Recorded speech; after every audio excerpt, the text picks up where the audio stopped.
Government and military. Among Cygnar's greatest assets are its adaptive government and the efficient organization of its vast military. While the realm operates as a monarchy with methods of governance similar to those employed by other nations of the Iron Kingdoms, notable distinctions do exist. In some ways, Cygnar boasts the most progressive government in all of Western Immoren, at least under the leadership of King Leto Rowthorn. Many laws have been enacted to foster industry and innovation, as well as to create a high standard of living in the entire nation. King Leto has sought to share the burdens of governance with his nobles, investing in them even greater authority than his predecessors ever did. Cygnaran governance. Cygnar follows a system of government rooted in traditions, passed down from the Thousand Cities era, but with checks and balances that promote stability. Though the king theoretically wields absolute power, in practice his actions require cooperation from the king's body of nobles, collectively known as the Royal Assembly. Further, Cygnar's government relies upon an extensive bureaucracy that includes thousands of appointed officers and nobles. The local government is managed by officers appointed by the ruling nobility according to the laws of each individual fiefdom. These laws are set either by the ruling noble or by councils established by the noble's consent. Lower courts serving at the pleasure of the local nobility interpret and enforce these laws. The governor of a city or township is usually either the ranking noble with claim to the municipality or an officer appointed in his name, such as a reeve. Matters of local law, jurisprudence, and governance can be overruled by higher courts and by orders from higher-ranking nobles who enjoy claim over a significant region. A baron can overrule officers within his barony. An earl can overrule barons within his province, and a duke can overrule earls or other lower-ranking nobles within his duchy. The king can overrule anyone. Complex laws describe the rights and obligations of each of these noble ranks. One of the most important functions of a local government, in addition to enacting and enforcing laws and protecting its population, is the collection of taxes and tariffs. Taxes flow up the chain of nobility with the portion allocated to the treasuries at each level before the balance reaches Cygnar's national treasury in Caspia. In times of war or disaster, taxes can be increased, and on some occasions the king can even make greater demands of his nobles. Taxes, in fact, are perhaps the greatest contribution of the nobility, as such monies directly inform the kingdom's treasury and thus the scope of Cygnar's ventures. This area, unsurprisingly, remains exceptionally vulnerable to corruption and mismanagement. Withholding taxes is not only against the law, but it can actually be considered an act of treason.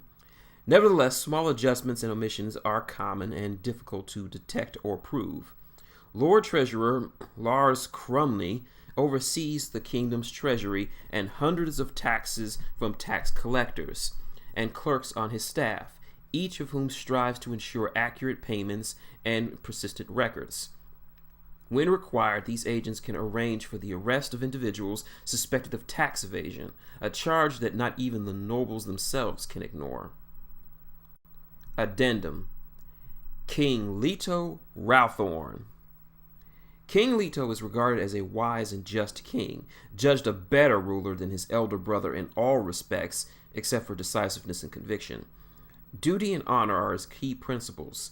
As the great wars have escalated, however, some of his virtues have become potential weaknesses, in particular his preference for mercy and negotiation. The highly educated king studied philosophy, history, and religion, and his ethics are guided by his affinity for the Church of Morrow. Many who are close to Leto believe he harbors guilt over the Lion's coup and the potential illegitimacy of his reign. Though Leto can and will make difficult decisions, he prefers to consult with experts and trusted advisors. This predilection is reflected in the War Council, which was created to advise him on defense, and his close work with the Royal Assembly, with which he confers more regularly than many of his previous predecessors. Indeed, he has traditionally proven reluctant to act when a majority of the Royal Assembly disagree with him. The king gives particular weight to the opinions of Scout General Bolden Riebald, Primarch Arius, and Archduke Alan Runewood. and addendum. The sovereignty. As the highest authority in Cygnar, the sovereignty embodies vast power and responsibility. No law speaks of the gender of the nation's sovereign, though there has only been one true queen of Cygnar. Wives of kings are known as queen consorts, and they do not possess the powers of a sovereign. Queen regents, however, are full sovereigns in and of themselves. The husband of a queen regent is not a king, but is known either as a prince consort or a queen's consort. Long-standing noble traditions is biased in favor of male heirs over female ones at all levels of nobility. Accordingly, the ruler of Cygnar is usually referred to and presumed to be a king, though in all respects the authority and power of a queen regent are identical. Waldred's accord by hand covenant defined a new system for succession. By these rules, a king may choose his own heir, but there are limits to what he can do. A potential heir must be a worthy descendant of sufficient noble lineage, that is, a legitimate descendant of one of the ruling families of ancient Caspia, Thuria, and or Midar. Proving this the connection can be quite difficult, though given the state of ancient records and the disruption caused by the Orgoth invasion and subsequent occupation.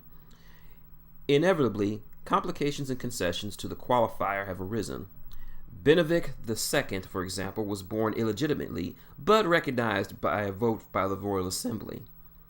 By the literal terms of Waldred's covenant, an accord by hand must be authorized and legitimized by the ranking Caspian priests of Menoth, though this stipulation was amended during the reign of King Malagant, who stripped the Menite priests of their legal authority. Since 289, it has fallen to the Church of Morrow to legitimize succession terms, a task overseen by an exalt assigned by the Exudium. Without a legitimate accord by hand, succession falls to the primogenitura, with the eldest surviving son of the previous king ascending to the throne. In the absence of a son, the crown is passed to the eldest daughter. If the king dies without issue, the situation becomes a matter of precedence among the peerage, and it is at this point disputes begin. The Royal Assembly may intervene in weighing claims to the throne and can vote to authorize a new king, but its decision requires all dukes and earls to attend and to be unanimous in their approval. Barons can weigh in with opinions on claims, but cannot vote on succession. The Royal Assembly rules in the absence of a king while succession is determined. On 2 occasions, the crown has been seized via an armed coup, with the king subsequently legitimized by the Royal Assembly themselves. The sovereign possesses vast powers, including but not limited to the ability to declare war, to raise, organize, and command the kingdom's armies, to negotiate treaties with foreign powers, to remove or appoint high officers, to invest others with rank and station, to write and approve laws, to have his commands obeyed with the authority of the law, to determine punishments for high crimes, to pardon those deemed guilty in high or low courts, to raise, amend, and collect taxes, and to allocate the kingdom's treasury. That said, the king himself is expected to obey certain laws and traditions, some of which pertain to the treatment of foreign dignitaries and others to the proper mechanisms by which he can be exercised his authority. Ultimately, the balance of power between the king and the Royal Assembly changes with each sovereignty. In fact, some kings have preferred to let the assembly effectively rule in their stead. A king who acts entirely as he pleases and who earns the enmity of the Royal Assembly runs the risk of fomenting a rebellion. Without the cooperation of the assembly, a king can find his power greatly diminished. While the Cygnaran army technically answers to the king, many high-ranking officers are also nobles, and loyalty tends to be very personal. Tyrants can just as easily be overthrown. As a monarchy, Cygnar is greatly affected by the temperament of its current monarch. Waldred's covenant provides rules for succession, but how a king will actually perform once crowned is inherently uncertain. Addendum. Ventor Ralthorn IV. King Ventor IV's style of rulership stands in stark contrast to his younger brother. Taking the principles of their father to the extreme, Ventor did not accept any limits to his sovereign authority. He considered the royal assembly to be a subordinate body and expected it to enact his decrees and see to the mundane details of governance. The elder did accept some individuals into his deliberations, relying in particular on head inquisitor Dexter Serac to keep him informed about potential threats to his rule. He considered no one to be his peer, and he viewed his vassals not as advisors, but instruments of his will. Any who questioned his decisions were deemed enemies of the state and the crown. End addendum. Cygnar nobility. Nobility in Cygnar is organized into a system of familial ranks essential to the social and political fabric of the nation. While the exact meaning and requirement of a given title have evolved over time, particularly over the last few generations, nobility confers considerable status in the kingdom. The social status conveyed by a family's possession of a particular title is a measure of their relative importance. Each title also conveys ancient rights to land and governance and carries real authority over and responsibility for a territory, including its inhabitants, resources, and industry. Barons oversee baronies, which are small but significant divisions of land that may include noble townships. Barons are vassals to earls, who oversee larger regions called provinces. Earls are vassals to dukes, who manage the major duchies that make up the largest territorial divisions of the realm. Dukes rule directly beneath the sovereign. Archdukes possess the same powers and authority as dukes, but are descended from the most ancient and prestigious ruling dynasties of Caspia, Thuria, and Midar, strengthening a line of potential claim to the throne. Nobility brings membership to the royal assembly, the kingdom's highest legislative body. The life of a noble is inherently political, though the degree of which each develops his potential varies greatly according to his inclination and the time he spends at the court. The members of a great family are considered to be part of the aristocracy, though only the titled members of a family are actually nobles. Even those without titles stand apart from common men and can rely upon the deference owed to them by their class. The more ancient a family's claim to noble title, the higher it sits in the hierarchy of the realm. Strict guidelines within the aristocracy inform aspects of public behavior, marriage selection, occupations, and even the structure of duels. Breaking these laws and rules can result in scandal and the loss of influence and status. The lowest land-owning rank of peerage are knights, vassals sworn to serve the nobility, granting their lands claim to them. Such knights are expected to be armed and capable liegemen, ready to answer their lord's call to war. Reforms imposed by King Hector Sunbright the Golden limited the size and disposition of a noble's household guard. Barons may retain only a small armed force to protect their lands, with proportionately larger forces being allowed to earls and dukes. By those same reforms, the Cygnar military no longer relies on the mustering of nobles and their households. Instead, it leverages the power of a professional standing army. Many nobles of the realm also hold positions as officers in the Cygnar army or navy. Such services is a matter of duty and honor, and strict covenants separate a noble's social standing and his duties as an officer. For example, nobles should not make use of the nation's forces to resolve disputes over their holdings, nor should they abuse their authority on commissions. Such matters are taken seriously, and violation of these laws can be deemed acts of high treason. That said, ranking nobles may use their household guards to enforce the peace and often work around other limits through hired mercenaries, something of a gray area in the law. Cygnar nobility follows a male-dominated progenitura.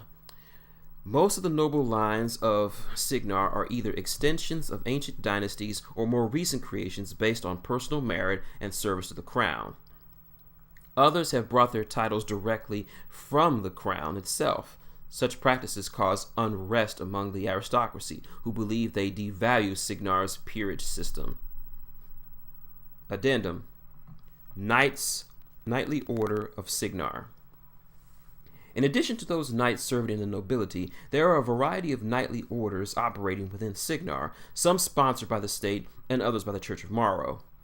The members of these orders swear fealty to their order, the nation, and the king, or else directly to the church. Knights of these orders are not typically considered landholders, though they may be granted some nominal token of land. End addendum. The king must weigh the merits of elevating new men into the nobility against the negative reaction of the royal assembly.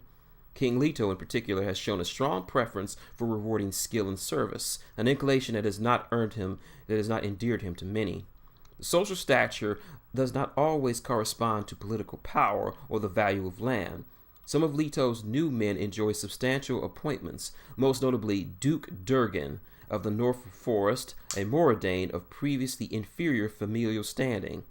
Though Cador occupies his holdings, the Duke is considerably more powerful than dozens of more ancient families in Cygnar, particularly as he serves as Lord General of the First Army. Leto has endured considerable criticism for this and other elevations. The power to create nobles, to adjust the bonds of familial holdings, and to create new territories and divisions rests solely with the king.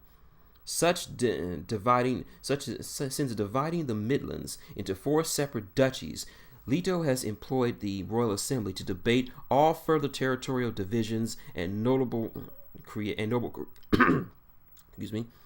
creations, hoping to quell the unrest caused by such changes to ancient tradition. The opinions of those nobles most affected by these changes are weighed most heavily, and seldom does the king act against the advice of the assembly. The Royal Assembly. The Royal Assembly operates as Cygnar's oldest governing council, having been created by King Benedict I shortly after the signing of the Corvus Treaties. The Royal Assembly fulfills several functions in the Cygnaran government. Most importantly, it initiates and submits high laws affecting the entire nation. It also serves as the primary political forum for the realm, with members meeting to discuss all manner of current issues, to air grievances, and to give advice to or make demands of the sovereign. Despite its importance, the Royal Assembly acts with the king's consent only. The authority is an extension of the monarchy's authority, and its laws must have weight if only approved by the king. When enacting laws, the Royal Assembly conducts public votes and debates by which its membership either approves or disapproves measures. Some votes are symbolic, but others carry real import, particularly in the matters of disputes between nobility and when filling important roles such as judges, mayors, and significant similar offices. Certain government offices can be assigned to a single noble, while others require the approval of some segment of the assembly. All nobles have the right to attend the Royal Assembly and have their own say. The weight of a speaker's word is often directly proportionate to his social status. Other prestigious individuals enjoy open invitations to attend the Royal Assembly. These include ranking clergy of the Church of Morrow, leading members of major guilds and trade organizations in Caspia, and high magi of the Fraternal Order of Wizardry. Periodically, experts in a given field or military officers are called in to attend. The distinction between those invited to attend to speak and the actual voting members is significant. Voting members of the Royal Assembly include every duke, earl, baron, and high chancellor. Others include the Primarch, Exarch, and Vicars of the Church of Morrow. Though it is rare for more than a handful of these officials to attend, certain proposed laws that would affect the Church of Morrow have prompted every Vicar in Cygnar to converge on Caspia and crowd the hall.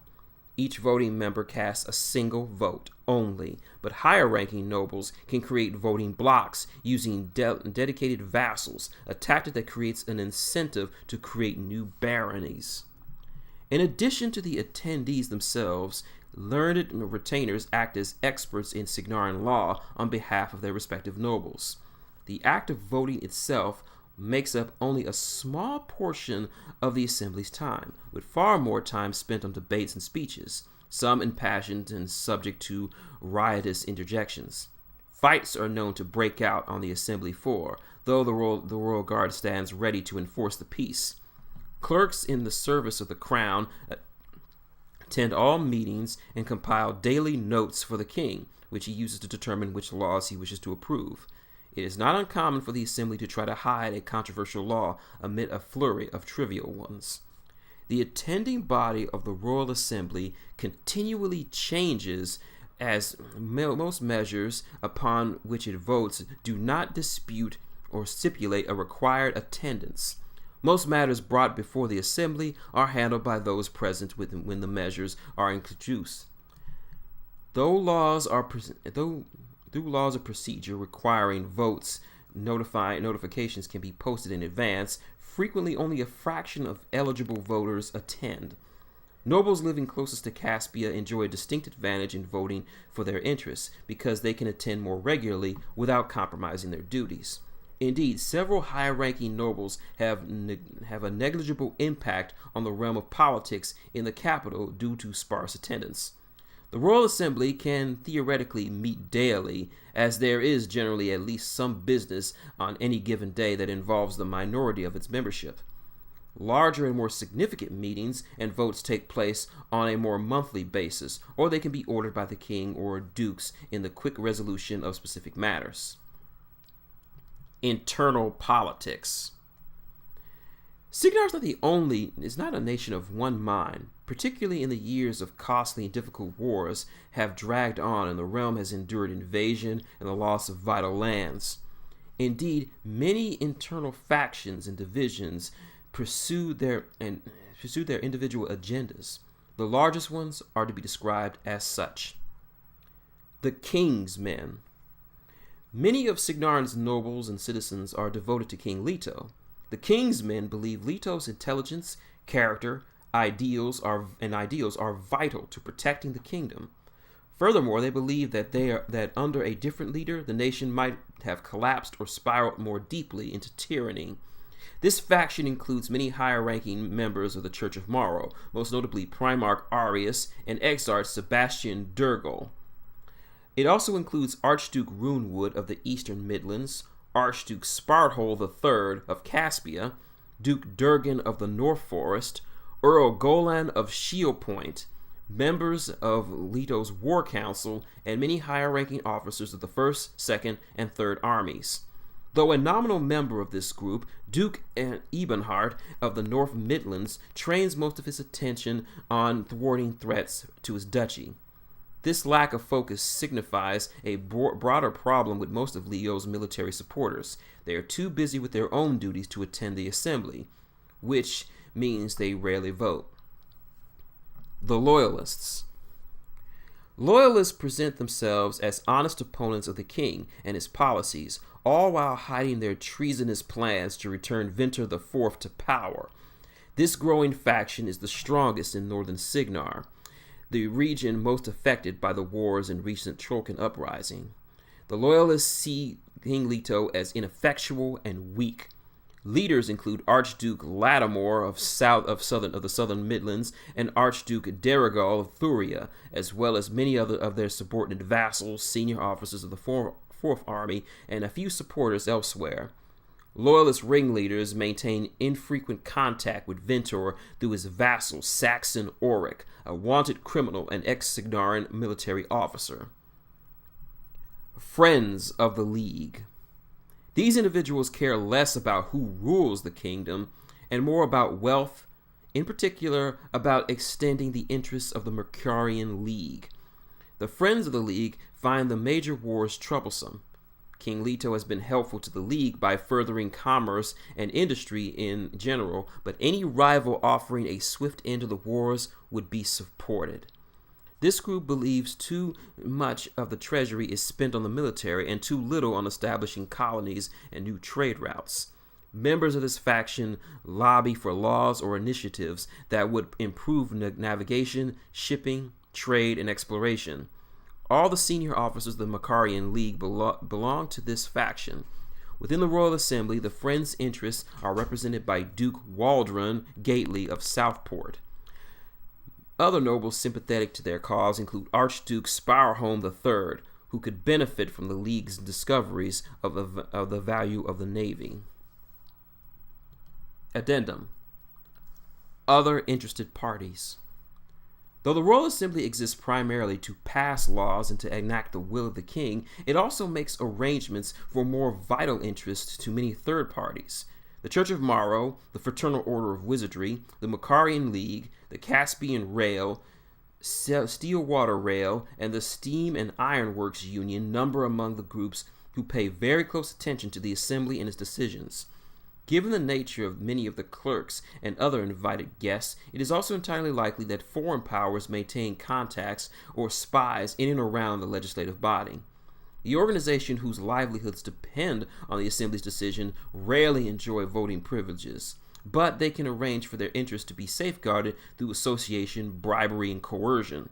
In some cases, those arrangements can be quite open and well known. For example, Duke Waldron Gately of Southport also sits on the board of the Macarian League, and he openly votes in the League's favor to do most of his vassals. And addendum. Cygnar law. The kingdom has 3 levels of lawmaking and 2 levels of courts that interpret the law. High laws are drafted by the king or the royal assembly. Laws drafted by the assembly require the king's approval. Such decrees reach every quarter of Cygnar and supersede the laws of individual duchies, provinces, and baronies. Violations of high laws are judged by high courts appointed by the king or the royal assembly with the king's consent. Below high laws are common laws and the local laws affecting each fiefdom and city. Cygnar common law is based on the principle that people have certain rights as citizens, a notion originated with the Morrow's rulership of Caspia. Common law also emphasizes legal precedent. Advocates and judges study past decisions and use them to determine their fair punishments for routine indiscretions. Authorities look to common law when no applicable source, significant local or high law exists. Both high and local laws overrule ancient precedents. Crime and punishment.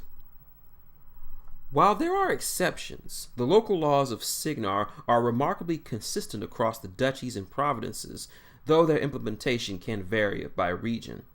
By common law, any alleged criminal has the right to a trial, to hear from his accused, and to speak in his own defense. That said, no specific provision stipulates how quickly such a trial may take place.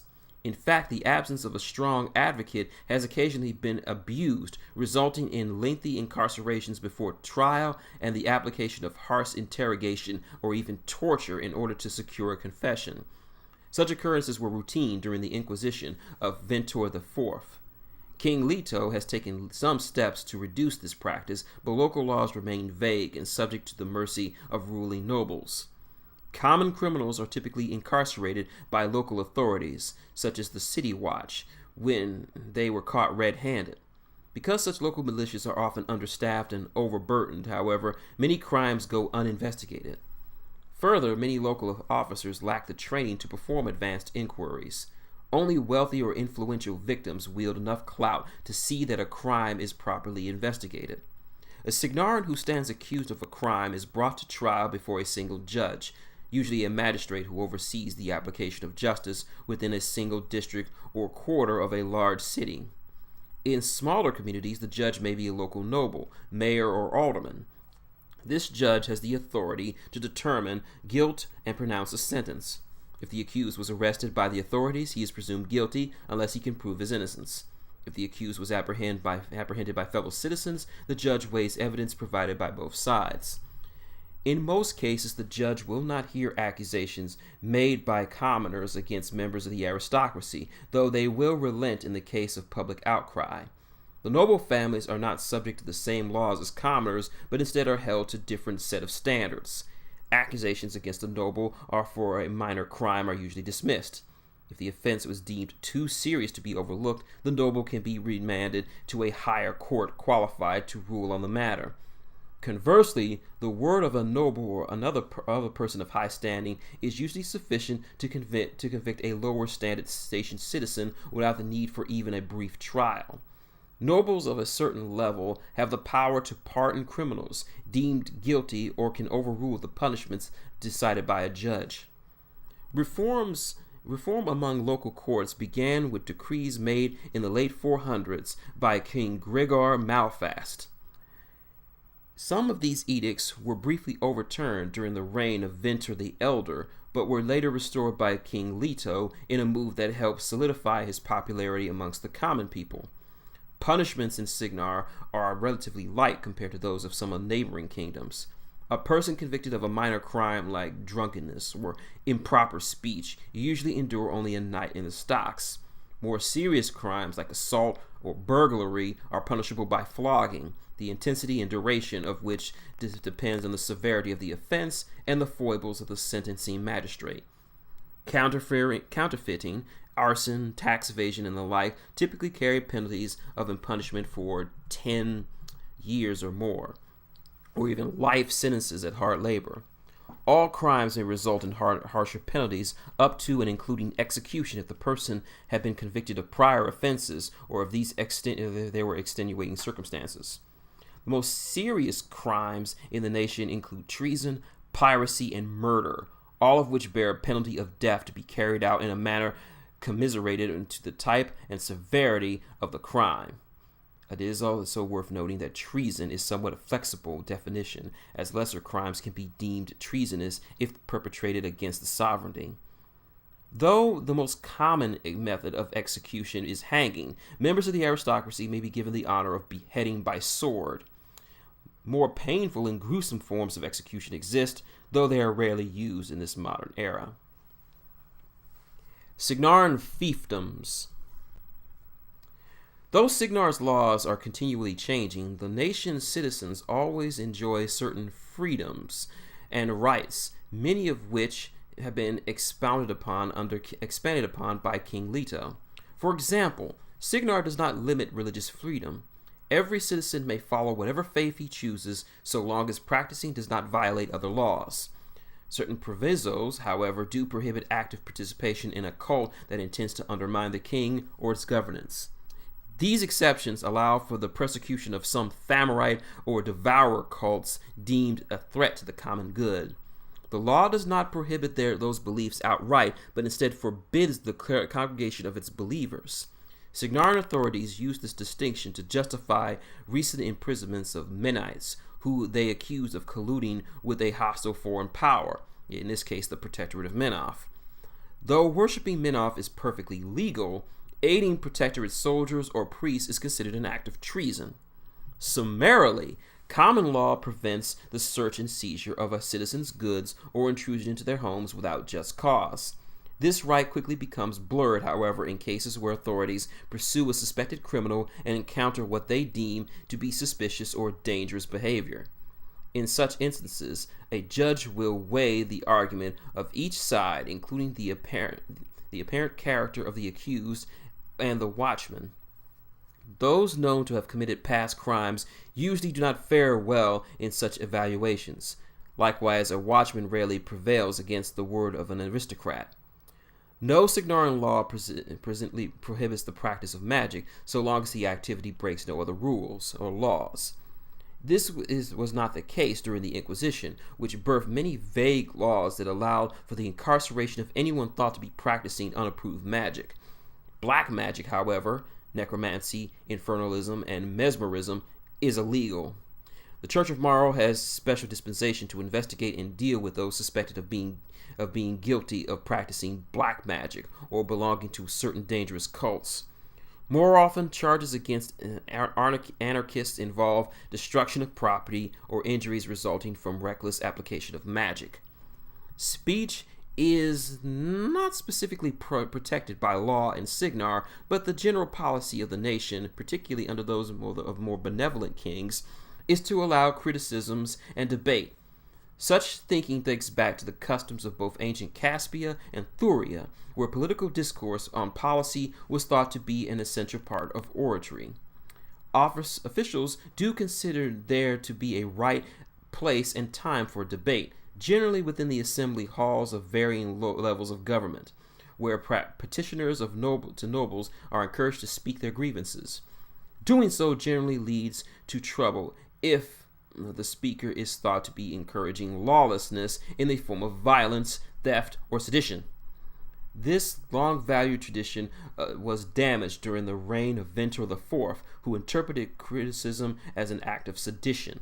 Survivors of the Inquisition are reluctant to speak out against the government even today, despite the fact that Leto has shown little inclination to adopt his brother's tactics or policies.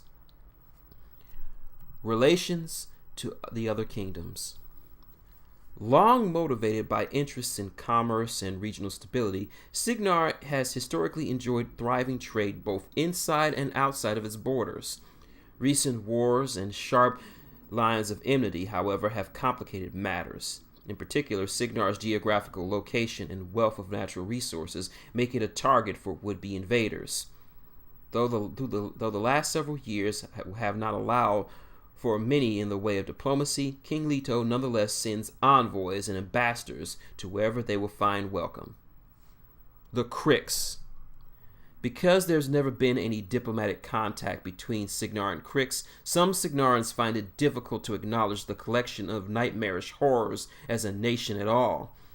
It does not help that most Crixians are encountered only when they are engaged in piracy or murder. In port cities, local authorities presume an unknown Scard to be a pirate as a matter of course, and piracy carries severe punishments. Attitudes are even more hostile towards some of the other inhabitants of Crix, such as the Satyrics, which are known to be sadistic and exceptionally dangerous species. Viewed little differently than the undead horrors of the Nightmare Empire, Satyrics are likely to be killed on sight. Any Orgrun or Trollkin evidence blighted features face similar violent reactions. Ios. Iosan ambassadors are hosted in Caspia as recently as several decades ago, but those ties ended when Iosan closed its borders in 581. Cygnar enjoys neither diplomatic nor economic contact with the current Iosan government, but it also counts no standing grievances or animosity with the nation, which it now categorizes as a neutral foreign power. Every year, Cygnar sends another emissary to Ios's borders, only to be turned away each time. Cygnar has not had any major conflicts with the retribution of Skyra, and is only beginning to become aware of the sect and its purposes. Though several arcanists from the realm have been killed in suspicious circumstances, the extent of their operations are unknown, and the CRS has had limited success in uncovering more information. Iosan attacks on private citizens, including members of the Fraternal Order of Wizardry, have historically been investigated less thoroughly than the deaths of warcasters or other key military figures. The Cadoran Empire. Cygnar and Cador have been at war since the last month of 604, when Lyell's western border was attacked by Cador. The toll of death and wounded on both sides has steadily escalated over the past 4 years, as has the bitterness between the two kingdoms. Though the two nations have been locked in a heavily heated rivalry for centuries, both accept envoys of the other and are in communication. Furthermore, both adhere to certain shared codes of behavior, such as the respectful handling of the dead, honorable treatments of prisoners of war, and a willingness to negotiate terms of surrender. There have been a cessation of hostilities between the two nations since the fall of Northgard. Though no one on either side expects the peace to hold, it has been a welcome boon to the beleaguered Cygnaran forces. Free Lyell. Cygnar has been an ally to Lyell for nearly 3 centuries and shed much of the blood of its own citizens to try to save the kingdom from its fate. The Lyellese resistance and the fortified township of Ryden are an inspiration to many Cygnarans, particularly those who fought in Lyell. Many Lyellese have fled to Cygnar and are now trying to make their lives here. While there are bitter feelings among the remaining Lyellese about Cygnar's withdrawal from the siege of Merywyn, ties between the two kingdoms are still as strong today as ever. Cygnar continues to provide what little aid it can. Through the CRS, though the CRS still carries some operations in Lael, the rest of the army has completely withdrawn from Cygnar's borders. There's a small number of former Cygnaran soldiers who remain behind and join the resistance. A number of private nobles and sympathetic wealthy citizens have contributed aid to the resistance, sometimes indirectly or by assisting those smuggling goods or people in and out of the region, or by providing funds to secure mercenary forces to help defend the free city of Raiden. Ord. Cygnar's relationship with Ord is complex and layered, but it has historically been friendly and mutually supportive. The two nations have fought on the same side in numerous wars, albeit rarely as formal allies. Ord's staunch defense of its own neutrality has strained relations in the recent years, and though King Leto and Bard enjoy considerable mutual respect, they employ entirely different methods of rulership and have seemingly incompatible ethics. Contact occurs frequently between these two nations, either through embassies in Caspia and Immoren or through other less formal channels. King Bard's younger son has spent time in Caspia as a liaison between the respective navies, which have performed joint military expeditions against Crix. In addition, Cygnar has sold weapons, warjack chassis, and advanced cortexes to Ord to help strengthen its army. Trade between the two nations has been ongoing and strong. However, these dealings are strained by incidents of the Orc Navy ships or privateers with Orc letters of marque attacking Cygnaran merchants. In response, the larger Cygnaran merchant interests have employed mercenary fleets to prey upon the Orc competitors. Some of this piracy, a portion of which is at least tactically supported by the two nations' governments, has to do with an ongoing trade feud between the Makarian League and House Matu, organizations that are inexorably bound up in the national politics of Cygnar and Ord respectively. Similarly, both nations have competed in efforts to establish colonies abroad. Cygnar is not pleased that Ord harbors so many mercenary companies, particularly because so many of them accept contracts against Cygnar. Lastly, there remains the unresolved situation of the city of Failing. Though the Ord troops there unquestionably protect Cygnaran citizens, some Cygnaran nobles are concerned about the sovereignty of the surrounding territories. King Leto has been reluctant to press the matter, however, given that his army is currently strained to its limits. The Protectorate of Menoth. Relations between the Protectorate have always been tense, even when the theocracy was nominally subjected to Cygnaran law. There has never been a time when some underlying hostility has not influenced diplomatic contact between the two governments. For most of the Protectorate's history, its government has maintained envoys in Caspia, and Cygnar has envoys in both Sul and Emir. This arrangement was necessary to manage the taxation of the Protectorate and to conduct periodic inspections regarding its state of armament. Since the time of Hierarch Revanal, the Protectorate has clearly violated the treaties of its foundation, though to what degree has been historically underestimated. From the beginning of the Protectorate, periodic violent conflicts have erupted between it and members of the Cygnaran military, events generally blamed on fringe elements. Similarly, Cygnar has stuck against armed caches, refineries, and other assets considered in breach of treaties. Still, a veneer of diplomatic contact remained until 605, when open warfare broke out. All formal ties between the Protectorate and Cygnar ended in the following year, after which Cygnar regarded the Protectorate as an independent and hostile power. As of 608, a tense ceasefire was called between Sul and Caspia. As with Cador, however, the tenuous peace is not expected to last. Rule. Relations between Rule and Cygnar have been historically friendly and very open. Cygnar has long counted rule among its greatest trade partners, with goods and materials flowing freely along the Black River from one nation to the other and fattening the coffers of the Lais middlemen en route. Several large enclaves of Ruick citizens have settled into the Wormwall Mountains and are considered by Cygnar to be a tremendous asset. The various cities of the realm include thousands of Ruhr folk who have permanently settled in Cygnar, pay taxes, and are treated as equals to the Cygnaran citizens, even if their ultimate loyalty belongs to Ruhr. Despite these strong ties, the Lais War has muddled matters between the two nations.